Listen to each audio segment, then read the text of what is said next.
नमस्ते सर्वांना. आत्मा नमस्ते. आत्मा नमस्ते मॅम. सर्वप्रथम मला अनुभव शेअर करण्याची संधी दिली त्याबद्दल तुमची खूप आभारी आहे. आणि मला आज खूप छान अनुभव आला. माझा सिन्नर तालुक्यामध्ये वडझिरे गावामध्ये पोल्ट्री फार्म आहे. तर तिथं म्हणजे आता साधारण 45 दिवसाचा कोंबड्यांचं एक सायकल असते. छोटे पिल्लं आले का साधारण 45 दिवसापर्यंत ते पक्षी असतात. आता एक महिना झाला आणि आता 12-13 दिवस अजून आहे, म्हणजे 15 दिवस आहे अजून. तर त्या शेवटी शेवटी पक्ष्यांना खाद्य आणि पाण्याची जास्त गरज असते, जास्त प्रमाणात ते लागतं. तर नेमकं असं झालं का 4 दिवसापूर्वी आमचं बोर बंद झालं. आणि माझा मुलगा आणि भाचा ते दोघ जण तिथं काम करतात. त्यांनी मला सांगितलं का आता आपलं बोर बंद झालं, काय माहित नाही, एकदम डेड झालेलं आहे आणि चालत नाही.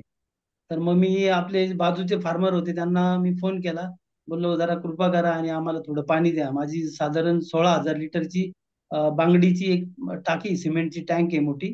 त्याच्यामधनं मग बाजूच्या माणसाने आम्हाला पाणी दिलं, विकत घेतलं ते पाणी आम्ही आणि स्टोअर करून ठेवलं. तर मग आता आज मी गेलो पोल्ट्रीवर, म्हटलं आता जाऊ ना बघू. आता म्हटलं काय आता सगळं ती 407 फूट खोल आहे बोर. आणि ते बोर वरती काढायचं म्हणजे खूप मेहनतीचं काम असतं. ते 4-5 जण पण लागतात. आज सकाळीच मी पॉवर बॉल घेऊन तयारीत होतो का आपल्याला आता जाऊन तिथं बोर काढायचे.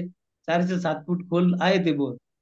मग मी आज सकाळी जाताना पण मग माझ्या एक डोक्यात होतं का आपण एक रेकी देऊन बघू.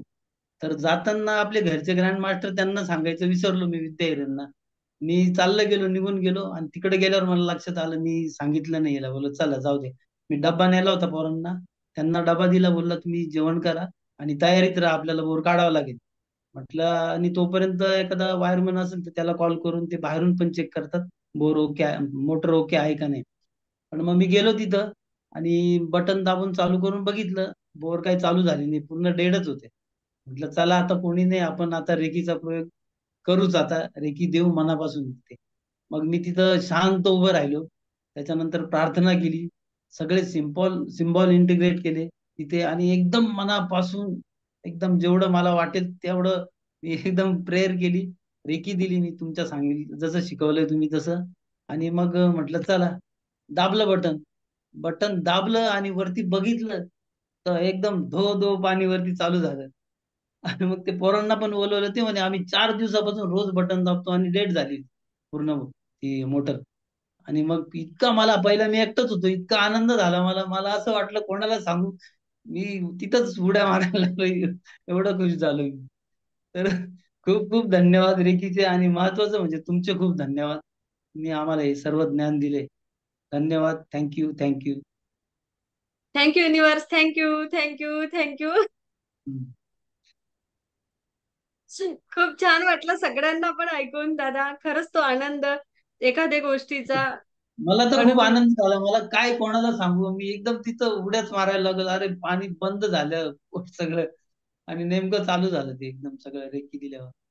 खरोखर खूप छान अनुभव मला खूप. खूप म्हणजे छान. आपण नक्कीच. जे सजीव आहे आपण त्यांच्यासाठी तर रेकीचा प्रयोग करतो, पण आपण निर्जीव वस्तूंवर सुद्धा तशाच प्रकारे रेकीचा प्रयोग करू शकतो. हे मी खास अनुभव घेतला आज. एकदम छान वाटला मला, आनंद वाटला एकदम. येस. आणि ना निर्जीव वस्तूंवर जेव्हा ऊर्जेचा उपयोग होतो, काय होतं हे कळत नाही. हे बघा काय होतं कळत नाही, यामागचं सायन्स समजून सांगता येत नाही. पण प्रत्येक वस्तूला एनर्जी आहे, हे ऊर्जा हम्म. आहे प्रत्येक वस्तूला. ती ऊर्जा तिच्यापर्यंत पोहोचली आणि ते खूप छान प्रकारे काम करायला लागले. हो बस हो, आपल्याला नक्की ऊर्जेने नक्की. मदत केली. खूप आनंद थँक्यू. वाटला पण. थँक्यू तुमचे, थँक्यू रेकीचे, थँक्यू थँक्यू. आत्मा नमस्ते. थँक्यू दादा. Thank you thank you. त्यांनी आत्मा मला नमस्ते. दुपारपासून मेसेज टाकलेला होता की मॅडम आहे ना, 4-5 वाजता मेसेज आहे काहीतरी मला सगळ्यांनी कॉल यायचे. करायची इच्छा होती तुम्हाला, परंतु मला माहित होतं आज सगळ्यांचे चालू आहे शक्तिपात, म्हणून म्हटलं डिस्टर्ब नको करायला, म्हणून मी मेसेज टाकला. खूप छान. Thank you. Thank you. Thank you thank you. Thank you.